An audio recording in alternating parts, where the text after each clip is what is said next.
Environment Day, and the Standard Group PLC has been bringing you the Environment Forum through the Transform Kenya live from the Kenya School of Government in Matuga in the county of Kwale. Let me now bring in our senior reporter Rita Tina, who has been covering that for us. Rita, good evening.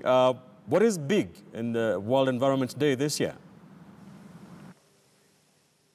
Good evening to you, Ben, on this very warm night here in Kwale. Kwale County was the host for the event to mark the World Environment Day. It is an event observed by over 100 countries in the world, and this year's theme was beating plastic pollution. Perhaps a very appropriate theme for Kenya, which banned the use of plastic carrier bags last year, perhaps providing an opportunity for the country to reevaluate itself, the measures it has taken since then, 9 months on, what has been achieved. The event was presided over by Deputy President William Ruto, was attended by other government officials, including Environment Cabinet Secretary Keriako Tobiko, officials from NEMA, politicians, officials from non-governmental organizations, as well as the UN environment.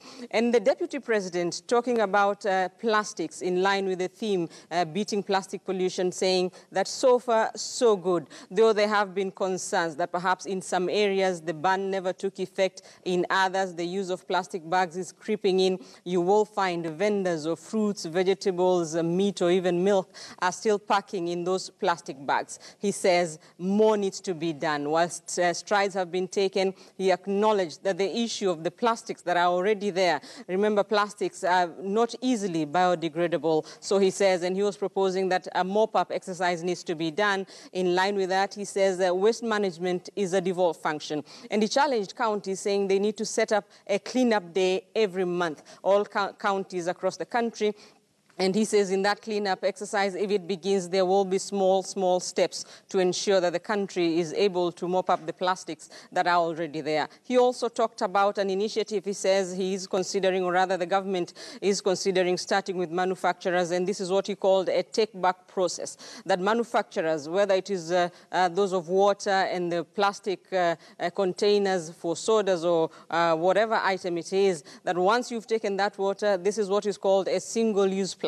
Once I have taken my soda in a soda bottle, there's nothing I'm doing with that bottle again. So they say those single-use plastics, water bottles, soda bottles, perhaps a straw, the manufacturers should take them back, but are also insisting on a campaign among Kenyans that they say if you can't reuse it, refuse it. So when you go and buy that soda and you're given a straw, perhaps say, no, I'll take it from the bottle, which is not good enough since that bottle still is a single-use plastic. So perhaps we'll be waiting to see what happens in that initiative between the government and manufacturers. But Ben, remember, plastic trash may be a menace, an eyesore across the country. But to some, it is a treasure. There is one man in Nairobi who is turning plastics, single-use consumer plastics, into treasure. Let's see how he turns those plastics into manufacturing products. It is a day like any other at work for Simon Miner, sorting out plastics here in Kariobangi South. The plastics are sourced by youth from dumping sites, estates, shopping malls and even companies, and sold to the Continental Renewable Energy Factory. Today, Simon Miner is segregating cooking oil containers, one of the types of plastics. Kuna type tatu za material, kuna blow, kuna injection, na kuna kit. Sasa blow ni kama mitungi, drums hivi, hiyo inachaguliwa kama iko kando. Alafu kuna injection kama karai, ndoo, thermos, masahani hivi. Sorting plastic types is the first major step in the process. Colors also matter in recycling. Kwanza unakota red, yellow na white. Then kuna blue na green. Blue na inachaguliwa ikiwa kando, alafu tunamalizia na green. After sorting out types and colors, the plastics are crushed. In seconds, the plastics are turned into this. Tons and tons of already sorted plastics are lying at this Continental Renewable Energy Factory site waiting to be recycled. 100 tons of post-consumer plastics are crushed here every month, the beginning of a process that is not just about turning trash into cash, but also creating employment and cleaning the environment. From the crushing site in Kariobangi South, the plastics end up at another factory along Mombasa Road. Here, the plastics are mixed with low-sulfur river sand. The end product then goes through a screw feed, a heating machine with temperatures of up to 700 degrees centigrade, which melts the plastics into molten resin. Now that molten resin is what is picked up to be pressed into whatever product that we intend. The molten resin is put on this automated press machine designed to make driveway slabs.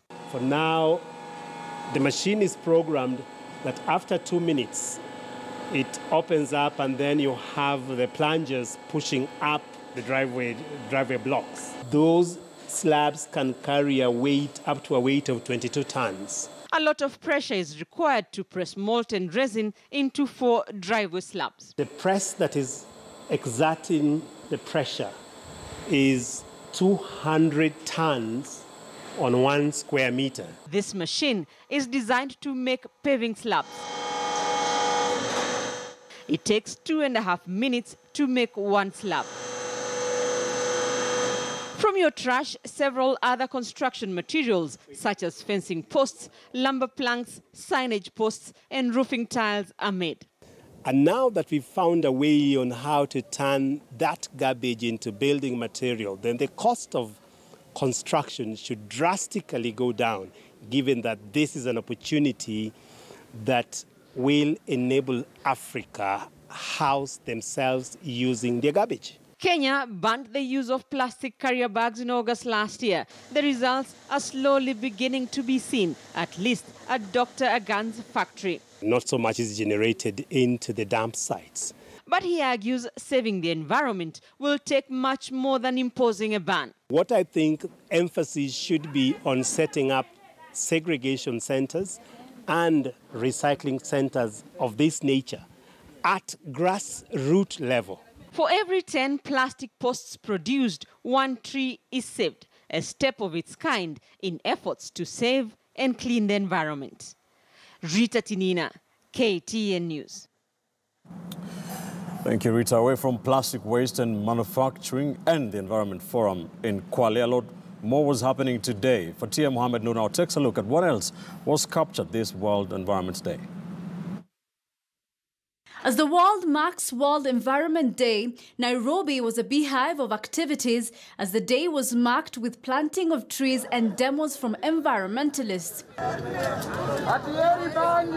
The National Environment Management Authority, NEMA, used the occasion to award journalists during the African Climate Change and Environmental Reporting Awards. We are trying to see how we can really have a zero plastic country. During the event, the ban on use of plastic bags was hailed. Elsewhere, environmentalists held demos on the streets of Nairobi to protest the planned coal mining in 2 counties, Kitui and Lamu. They marched to Parliament buildings to air their grievances on dangers of coal mining. The group wants the Cabinet Secretary for Environment and Energy, Keriako Tobiko, to immediately halt the planned construction of coal plants in Kitui and Lamu counties. Faisal Mohammed, a Lamu resident, says the coal plant is a death sentence for the residents and now wants the respective ministries to seek alternative sources of energy. To team up with the rest of Kenyans on this special day of environment and tell Kenyans and the rest of the world that Lamu people doesn't need a coal plant. As much as this country may need energy, there is always a better way of having that energy. At Parliament buildings, the petition was received by Garsen MP Ali Wario, who said the Energy Committee would look at the petition and find a way forward. Finally, over 3,000 indigenous trees were planted in various schools in Nairobi to mark this year's World Environment Day. The Green Schools initiative was spearheaded by Green Belt Movement and EcoBank and is aimed at sensitizing school communities on plastic pollution. Fatia Mohammed Noor, KTN News.